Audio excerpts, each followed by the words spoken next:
안녕하세요. 법무부 인천 곽준호 변호사입니다. 이번에는 보이스피싱 사건 등에 있어서 범죄단체 조직죄의 적용 여부에 대해서 말씀드리겠습니다.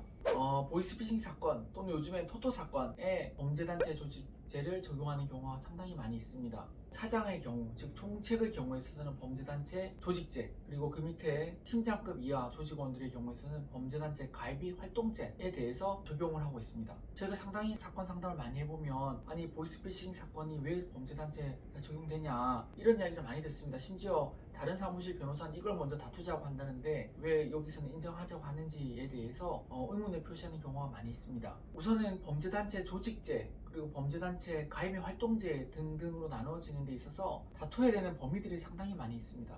예를 들어서 범죄단체 조직죄 같은 경우에 있어서는 내가 보이스피싱 사건의 총책이 아닌 경우에 있어서 당연히 그 부분에 대해서 다투어야 됩니다. 하지만 내가 보이스피싱 사건의 조직원으로 가입 또는 활동을 했을 경우에 있어서는 범단에 대해서 다투는 것은 어려우며 그것을 다투는 실익조차도 없습니다. 그럼에도 불구하고 많은 변호사 사무실 또는 일반인들이 생각했을 때 왜 범단을 다투게 되냐면은 범죄단체 조직죄의 구성요건을 읽어보면 참 이게 이 보이스피싱 사건에 적용되기 어려워 보이기 딱 좋습니다. 보이스피싱 조직을 하러 외국으로 넘어가는 사람들의 경우 일반적으로 상담원들이겠죠. 혼자서 넘어가는 것이 아니라 대부분 친구들 또는 친한 사회 선후배들, 동생들하고 가기도 하면 심지어는 연인들끼리도 많이 갑니다. 가서도 연인들이 많이 생기기도 하죠. 그리고 거기서 반드시 조직들이 막 빡빡하게 상황에 질서가 있는 것이 아니라 좀 편하게 술도 마시고 다니고 하는 경우가 많이 있어서 보이스피싱 조직에 가입한 것은 맞지만 이게 우리 조직을 두고 범죄단체라고 볼 수 없다고 많이 다투곤 합니다.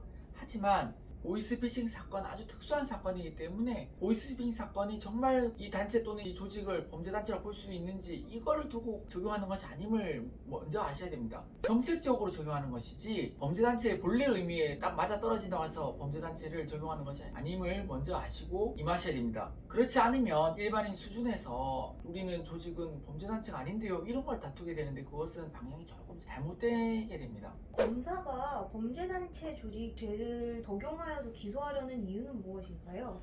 앞서서 간략하게 말씀드렸지만 검사가 이제 범단에 적용하는 이유는 여러 가지가 있는데요. 우선은 편의성입니다. 이제 범죄 수익 은닉죄를 처벌을 하려는데 범죄 수익 은닉죄는 개별적으로 처벌하려면 3억 이상을 넘어가야 되는데요. 범죄단체가 적용되면 범죄 수익 은닉죄 역시도 같이 규정을 해서 보이스피싱 범행으로 인한 수익을 몰수 및 추징을 하는 것이 상당히 용이하게 됩니다. 편하니까 그런 거죠. 두 번째로는 일단 범죄단체로 묶어서 사기죄 적용에 대해서도 다툼을 못하게 하려는 의미도 있습니다. 예전에는 예를 들어서 상담원 같은 경우에 있어서 이 콜을 내가 했네, 네가 했네, 저 사람이 했네, 누가 했네 이런 걸로 다투게 되니까 재판 진행이나 수사 과정에서 상당히 좀 까다로운 게 있었습니다. 하지만 일종의 범단으로 묶어버리게 되면 그런 것에 대한 논란 자체도 조금 피할 수 있는 이런 실무적인 부분도 있어서 여러 가지 적용상 즉 수사 및 재판에서의 편의상 적용하는 것입니다. 정책적인 적용이니까 범단의 원래 근본적인 그 구성 요건과 우리 조직은 다르다 이런 이유로서는 그래서 무죄가 나오지 않는 것입니다.